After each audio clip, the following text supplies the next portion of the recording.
He's doing his best Mickey Rourke impression. I kept thinking throughout the film, I'm like, this sounds like somebody. Sounds like Mickey Rourke. You know what the difference between you and me is? We both did the same thing. You just do it for a country, so you don't have to admit you like it. I'm gonna find that son of a bitch that killed you, and I'm gonna give him the hard goodbye. Hey, what's going on, everybody? Jeff Porter from Cinema Reactor. Today, we're talking about the film Predators. We started off with kind of two heavy hitters with GoldenEye and Red Dawn. I kind of wanted a film where it was just kind of a fun, it's not going to win any Oscars, but it's a fun watch. So naturally, I took to Tubi to find the next film. I absolutely adore Tubi TV. This isn't an ad. We don't have anything to do with them. But Tubi TV is a great place. It's completely free. You can sign in, make an account, add a watch list, and you'll find a lot of good movies on there that you may have forgot about. So as soon as I saw Predators on there, I immediately knew that I wanted to go back and rewatch this because I just remember so many people being in it. I remember Robert Rodriguez producing and writing on it, and he was originally supposed to direct. However, some things got switched around, and so he dropped out, but he stayed on as a producer and as a writer. So this film stars Adrian Brody, Danny Trejo, Topher Grace, Walton Goggins, Lawrence Fishburne. There's so many great names in here, and while we will talk a bit more about Adrian Brody, because it's an interesting choice for an action movie, first I just want to talk about kind of the overall summary of the film. So in this continuation of the Predator franchise, instead of the Predators coming to Earth and hunting, they are now shipping humans to their planet in like this kind of hunting preserve, and just doing it day after day after day, season after season after season. So like I said, with so many characters and so many actors in this, we do get to see like a fair variety. They kind of mixed it up. You know, you get your soldiers, you get the Russian soldier, we believe IDF, there's a death row inmate, there's Danny Trejo, whose character is part of the cartels, and there's all these different kind of bad people. And then they mix in Topher Grace, who just claims to, be a nerdy little doctor. I want to talk more about him as well. So before we talk about Topher, let's talk a little bit about Adrian Brody and kind of the reason why they chose him. First of all, I like Adrian Brody in this movie. I think he does really well. I mean, he's an incredible actor. The Pianist is a heartbreaking and fantastic film.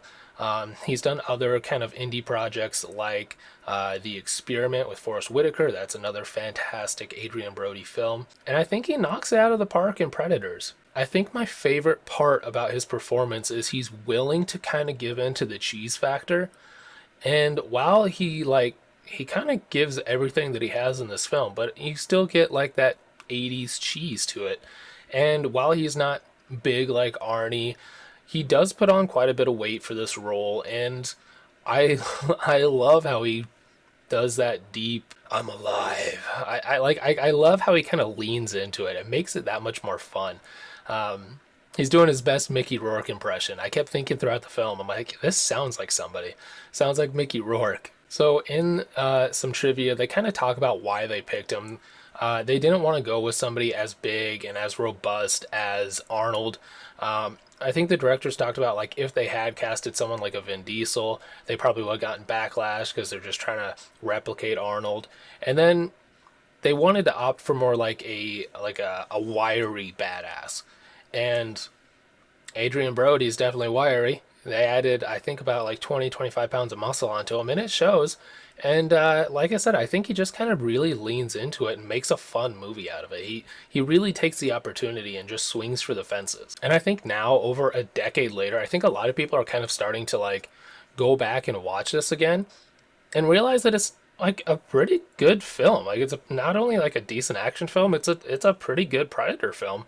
And the cast and Adrian Brody actually do really well. So I think a lot of people are starting to kind of come around to it. I was on IMDb, and it has a 6.4 rating on IMDb, which I think is actually, that's pretty good for an action film, especially when you add in, Adrian Brody as the star. I think it stands to a reason that people are enjoying it. Predators does this really awesome thing that I think a lot more franchises need to do, where they're not They're not doing a reboot. This isn't like a reskin of the 1987 film. It's its own film, and it's just a continuation. In fact, they even reference the 1987 film, and there's some Predator 2 references in there as well, which we don't really have to talk about Predator 2, it's fine. But it's more of a continuation of the story. And I think look at things like Cobra Kai, a continuation of the story. Don't do a full reboot. It doesn't work out like you expect it to. Do a continuation. Tell the story, reference the main characters, kind of tie it all in together, and I think you get a really cool film. So while they're all dropped, they parachute in on this planet. They're hunted by like the predator dogs, and then followed by the predator, and now we're introduced to this super predator. I think they call it the berserker predator, which is just a bigger, more vicious version of the predator. And we find out that there's actually been like this kind of civil war between this predator species, between the big ones and the little ones, and we actually end up seeing like the berserker versus the regular predator go at each other in like the final scene, which is really cool. What's really cool is they brought back the original 1987 Predator as like the little predator. And I think this is actually expanded upon in the 2018 The Predator film, which I think is fine. I really like Shane Black. I don't think it really was as good as it could have been, but it was still fine. But in that film, they talk about these larger, stronger predators, and again, we get to see the different versions of them. But I don't think it does as good a job. I know I've probably said it a couple of times since we've been doing this, but I actually really like this film.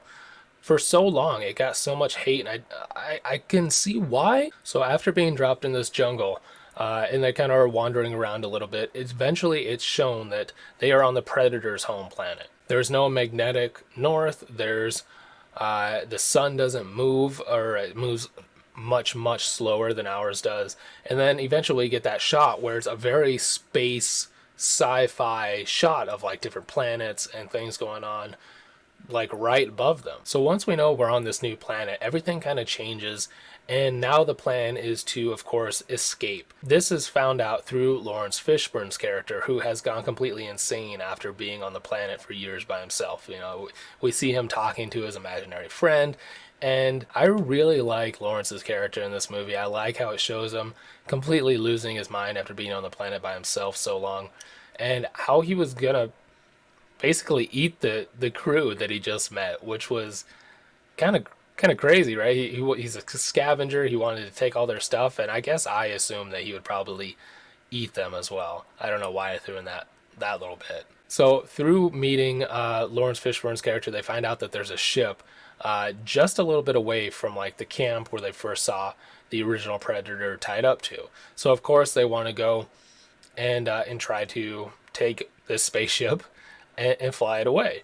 And of course, Lawrence Fishburne's character kind of mocks him like, oh yeah, why didn't I think of that? Oh yeah, because I can't fly a spaceship. And Adrian Brody's just, he's like, oh, I'll give it a shot. Which, like, I don't know. I'm going to keep doing that a lot. I like his cheese in this. So at the end, we see Adrian Brody kind of setting up this ambush for the Berserker Predator. We see him covered in mud. We see, he gets this shirtless scene where he's fit, and of course he's covered in mud. And what I liked is it wasn't as easy for him as it was for Arnie. With Arnie, he just covered himself in mud and they couldn't really see through that. Like Lawrence's character said, every time they come, they learn, they get new tactics, they get new gear, they get new this, they get new that. And so since 1987, when they're, the mud blocked off their heat signature, their heat scanner, they're like, oh shit, we need more. And so I like how the Predator's looking for Adrian Brody's character, and then they can't see him. They switch to this new thing, and then they can see the heartbeat. And then we get, Royce going, oh shit. And he kind of jumps out of the way of the blast. But there's a couple of key moments I really want to talk about, like the samurai sword fight with the Predator, with Hanzo. I think that was a really cool scene, and it, of course, made me think of Billy from the original Predator film, who was going to get in a knife fight on the log, crossing the little valley thing. We never got to see the fight. Instead, off in the distance with Dutch, we just hear We hear Billy scream, and then we get the iconic shot of the Predator holding up the skull with the spine dangling down, but we don't get to see the fight. So I think this is kind of like, like kind of a payback moment where they're like, you guys didn't get to see the knife fight, so we one up it. Here's the sword fight. And a little bit more trivia with the sword fight, which I think is really neat, is Hanzo, he has like 3 lines in the movie when he's talking to Walton Goggins' character about like why he doesn't talk. And he says, because I talk too much, and he shows his hand and he's missing 2 fingers. That was done. They would do that because when you're wielding a sword, it's really important for like balance and keeping it, a firm grip. And so without those 2 fingers, it makes it incredibly difficult, which means that Hanzo is like a complete badass because he still took down a Predator with the sword and without those 2 fingers. So it's just kind of like he had to be like a total badass with a sword to be able to do that. It's like if you try to play piano with 2 missing fingers and he still nailed it. So let's get to Topher Grace, which I don't know how I feel about Topher Grace. I think it's too difficult for him to do movies because of that 70s show. I think everybody just sees Eric no matter what he does. He's tied to that role forever. His voice, his mannerisms, everything he does will always be tied to Eric. And so the whole time I'm watching, I'm just thinking of him as Eric. And it was really tough. I kind of understand why they did it because, he's supposed to be like hiding and he's supposed to be like blending in. But he stands out to them especially. And so both the character and the actor are standing out because as we're watching the movie, we're like, wow, Topher Grace really like sticks out in this action movie. And I think that was done on purpose to confuse us as it confuses the characters in the film. There is a moment at the end where he reveals that he's like a killer, and he gets a bit more of a sinister scene. There's been a couple of movies where Elijah Wood plays a serial killer, like in Sin City, in Pawn Shop Chronicles. He plays really sinister, dark roles.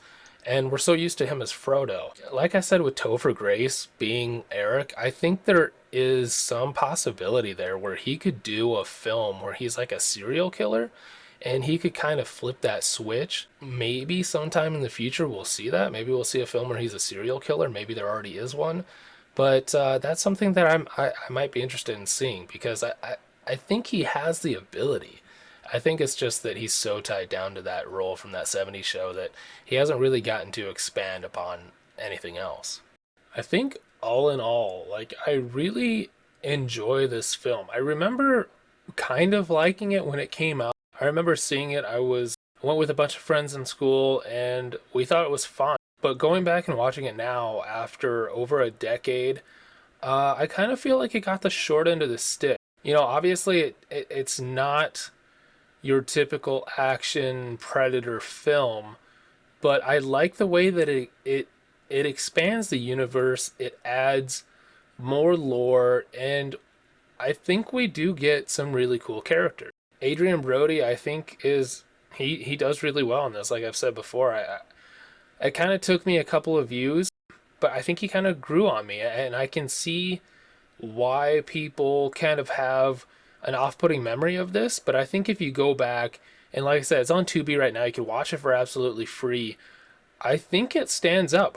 Adrian Brody does a pretty good job as an action star. And I think if you went back and you rewatched it now, especially after like the new Predator from 2018, I think you might have a little bit more of an appreciation for it. I think I did. That's going to do it for today. I thank you guys for coming back and watching. We'll be back with another review later this week. I think we're going to go for 2 a week. So remember to hit that like button, subscribe to the channel, and we're going to keep punching these out as much as we can. I will see you guys in a few days.